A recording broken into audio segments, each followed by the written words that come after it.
எல்லாருக்கும் நமஸ்காரம். இன்னைக்கு 45வது ஸ்தோத்திரம். 45வது ஸ்தோத்திரம் ருது சுதர்சன கால பரமேஷ்டி பரிக்கிரக உக்ர சம்பத்சரோ தக்ஷோ விஸ்ராமோ விஸ்வதக்ஷிணக. 45வது ஸ்தோத்திரம் என்னன்னா, ருது சுதர்சன கால பரமேஷ்டி பரிக்கிரக உக்ர சம்பத்சரோ தக்ஷோ விஸ்ராமோ விஸ்வதக்ஷிணக. இதை எப்படி சொல்லணும்னா, ருது சுதர்சன கால பரமேஷ்டி பரிக்கிரக உக்ர சம்பத்சரோ தக்ஷோ விஸ்ராமோ விஸ்வதக்ஷிணக அப்படி சொல்லணும். சொல்லும்போது அப்பதான் அந்த ரிதம் கரெக்டா வரும். குரு கோஷியில சொல்லும்போது சரியா வரும்.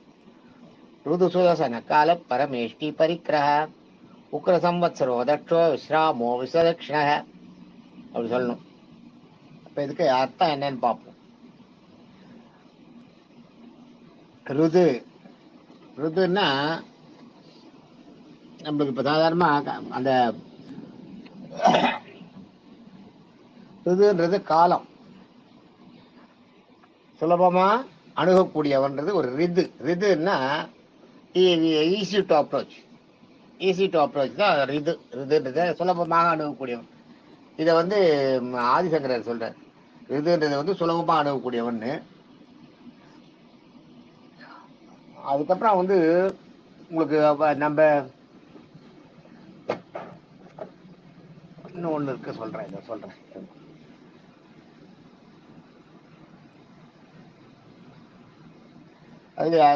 அதே அவர் என்ன சொல்றார், இவர் பராசர பட்டர் அதாவது வருஷத்துக்கு 6 ரிதுக்கள் இருக்கு. அந்த 6 ரிதுக்களையும் அதாவது 2 மாசத்துக்கு ஒரு ரிதுன்னுவா, இந்த ருது மாசம்னுவா.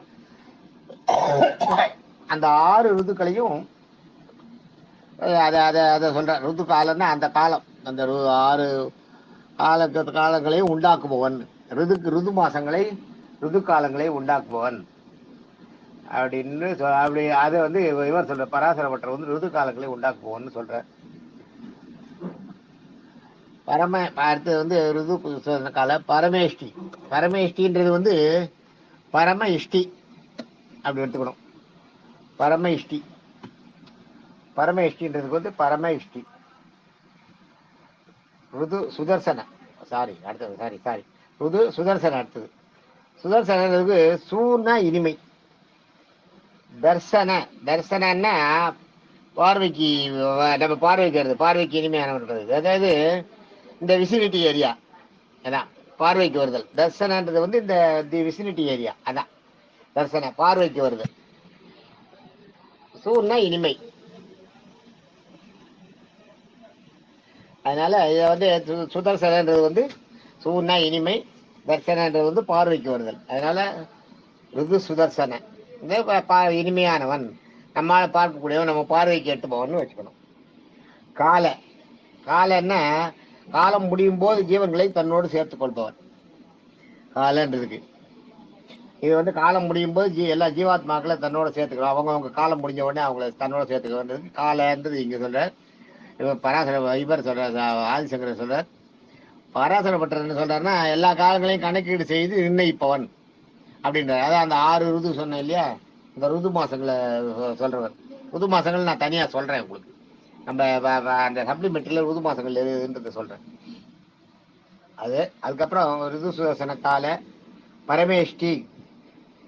பரமேஷ்டின்றது இங்கதான் பரமேஷ்டின்றது பரமபதத்தில் விரும்பி தங்குபவன். ஆதிசங்கரர் பரமபதத்தில் விரும்பி தங்குபவன் சொல்ற. இவர் சத்தியசந்த தீர்த்தர் சொல்றாருன்னா, பரமேஷ்டி நித்தியசூரிகள் பரமபதத்தில் வசிப்பவர்கள் எல்லாம் ஒண்ணுதான், 2 பேரும் ஒரே இதுதான் சொல்லுங்க. பரமேஷ்டின்றது அதே மாதிரி பிரஜைகள் கிட்ட ரொம்ப இஷ்டத்தோட இருப்பவர், விரும்பி பிரஜைகளை ஜீவாத்மாக்களை காப்பாற்றுவர். அதுக்கு பரமேஷ்டின்னு சொல்ற. இதை சொல்றது சத்தியசந்த தீர்த்தர் சொல்ற. அவர் பரமேஷ்டின்றது பரமபதத்துக்கு தங்குபவன் முடிச்சுட்டாரு ஆதிசங்கரர். அடுத்தது பரின்னா அதாவது வித் அஸ்ன்றோம் இல்லையா, அதான் நமக்குள்ளேயே இருக்கிறது. பரினா நம்மளுக்குள்ளே இருக்கிறது. கிரகம்னா இருப்பிடம், இருக்கிற இடம். இல்ல பரிக்கிரகன்னா எல்லாவற்றையும் தன்னுள் வைத்திருப்பவன் அர்த்தம். அதுதான் சொல்றேன். எல்லாவற்றையும் தன்னுள் வைத்திருப்பவன் பரிக்கிரகன்னா. அதை இவர் சொல்றார். ஆதிசங்கரர் சொல்றார் எல்லாவற்றையும் தன்னுள் வைத்திருப்பவன்னு. சத்தியசந்தரும் கிட்டத்தட்ட அந்த மாதிரிதான் சொல்றார். அதுல என்னன்னா அவர் என்னன்னா பரிக்கிரகர் ஜீவாத்மாக்கள் கடமையை முடித்தவுடன் தன்னுள் வர செய்து ஏற்றுக்கொள்பவர். அதான் ஜீவாத்மாக்களோட கடமை முடிஞ்சவொடனே அவளை தனக்குள்ள ஏத்துக்கிறவர். அதை கொஞ்சம் அந்த லைட் டிஃபரன்ஸ் இருக்கு இல்லையா, அதுதான் பரிக்கிரகன்றதுக்கு. அடுத்தது உக்கிரன்றது பகைவரிடத்தில் கோபமானவர் அப்படின்னு ஆதிசங்கரர் சொல்லிருக்கார். இவரும் அதுதான் சொல்லிருக்கார். இவர் உக்கிரன்றதுக்கு எல்லா தேவர்களும் தன்னிடம் பயப்படும்படியாக நடந்து கொள்பவர் இவர் சொல்லிருக்காரு. எல்லாம் ஒன்றுதான். பகைவரிடத்தில் கோபமானவன்றது எதுவும் பெரிய வித்தியாசம் இல்லை, அதேதான், ஒன்னேதான். சம்பத்சரனா சம்பன்னா வாழ்தல், ஸ்திரன்னா நிலை, ஸ்திரன்னா நிலையா இருக்கிறது. சம்பன்னா வாழ்தல், மாறாத நிலையாய் வாழ்பவன் அப்படின்னு இவர் சொல்றாரு ஆதிசங்கரர். சம்பத்சரர் அவர் என்ன பேர் சத்தியசந்தர் என்ன சொல்றாருன்னா, சம்னா எல்லாம், வத்சரன்னா வசித்தல், எல்லாம் ஒண்ணுதான். அவரும் அதே தான் சொல்றாரு. சம்பத்சரன்றதுக்கு இவரும் அதே தான் சொல்றாரு. அதே மீனிங் அப்படியே. சம்பத்சர தக்ஷ தன்னா ஃபாஸ்ட், விரைவாக. க்ஷன்னா செயல்பாடு. தக்ஷன்னா விரைந்து செயல்படுவோம். க்ஷன்னா ஆக்ஷன். இக்ஷன்னா ஆக்ஷன். தன்னா ஃபாஸ்ட். ஆக்ஷன் ஃபாஸ்ட், அதுதான் இதுக்கு அர்த்தம். ஃபாஸ்டா ஆக்ஷன் பண்ணி செயல்படுபவர் அப்படின்னு ஆதிசங்கரர் சொல்லிருக்கார். அப்புறம் இவர் என்ன சொல்றாருன்னா, சத்தியசந்த தீர்த்தத்தை தான்னா தொல்லை, கஷ்ணா தண்டனை, க்ஷன்னா தண்டனை, அதான் சிக்ஷ அப்படின்றோம் இல்லையா. சிக்ஷ க்ஷன்னா செயல்பாடுன்னு ஒண்ணு, தண்டனைன்னு ஒண்ணு இருக்கு. தான்னா தொல்லை. ஸோ தொல்லை கொடுக்குறவங்களுக்கு தண்டனை தருபவர். தக்ஷன்னா தொல்லை தருபவருக்கு தண்டனை தருபவர் அப்படின்ற அர்த்தம் சத்தியசந்தர் சொல்றார். தக்ஷ விஸ்ராமன்னா சிரமம்னா அதான் சிரம பரிகாரம். சமம்னா கஷ்டப்பட்ட உடனே கொஞ்ச நேரம் ரெஸ்ட் எடுக்கிறோமே, அதான் சிரம. விஸ்ராமோன்னா பக்தர்களின் களைப்பை போக்குபவன். சிரமன்னா களைப்பு. விஸ்ராமன்னா அதை வீன்னா இல்லாம பண்றது. வீன்றது எப்பயுமே ஜெயிக்கிறது, இல்லாம பண்றது. அது வீக்கு நிறைய அர்த்தம் இருக்கு. அதனால விஸ்ராமன்றது இந்த இடத்துல பக்தருடைய களைப்பை இல்லாம பண்றவர், மோட்சம் கொடுப்பவர்னு அர்த்தம். விஸ்ராமன்னா பக்தருடைய களைப்பை போக்குபவர், மோட்சம் கொடுப்பவர் அப்படின்னு. அதை சொல்ற. அது சத்தியசுந்தர் சொன்னது. ஆதிசங்கரர் என்ன சொல்றாருன்னா, விஸ்ராமன்றதுக்கு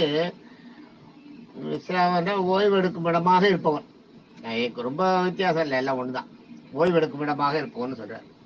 விஸ்வதட்சிணக, விஸ்வதட்சிணன்னா விஸ்வன்னா பூமியில் உள்ள எல்லாருக்கும்.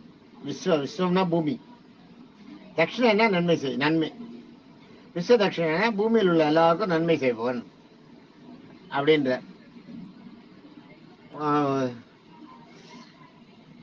உலகை படைத்தல் அதீத திறம் படைத்தவன் அர்த்தம் இவர் சொல்ற. விஸ்வதட்சிணன்றது பூமியில் உள்ள எல்லாருக்கும் நன்மை செய்வோம்னு ஆதிசங்கரர் சொல்லிட்டார். சத்தியசந்தர் என்ன சொல்றாருன்னா, விஸ்வதட்சிணன்றதுக்கு விஸ்வன்னா உலகம், தட்சணா திறமை, அதாவது உன்னோட கெப்பாசிட்டி, அதான் டேலண்ட், அதுதான் தட்சணா டேலண்ட். விஸ்வதட்சிணா உலகத்துல உலகை படைத்த அதீத திறமை படைத்தவர் அப்படின்னு சொல்ற. இது விஸ்வதட்சிணான்றதுக்கு சத்தியசுந்தர் சொல்றது. ஆக இன்னைக்கு 45வது ஸ்லோகத்துல, நேற்றுக்கு 416 திருநாமங்கள் வரைக்கும் பார்த்தோம். 44வதுல இன்னைக்கு 45வது ஸ்லோகத்துல 417 ரிது, 418 சுதர்சன, 419 கால, 420 பரமேஷ்டி, 421 பரிக்கிரக, 422 உக்ர, 423 சம்வத்சர, உக்ர சம்வத்சர, தக்ஷ 424, விஸ்ராம 425, விஸ்வதட்சிண 426. 417 இருந்து 426 வரைக்கும் இன்னைக்கு 10 பேர் தெரிஞ்சுட்டு இருக்கோம். இன்னைக்கு 45வது ஸ்தோத்திரத்துல 10 சகசநாமத்துல 1000 திருநாமங்கள்ல 10 திருநாமங்கள் இப்ப தெரிஞ்சுட்டு இருக்கோம். நீங்க 45 வரைக்கும் முடிஞ்சு போச்சு. தேங்க்யூ.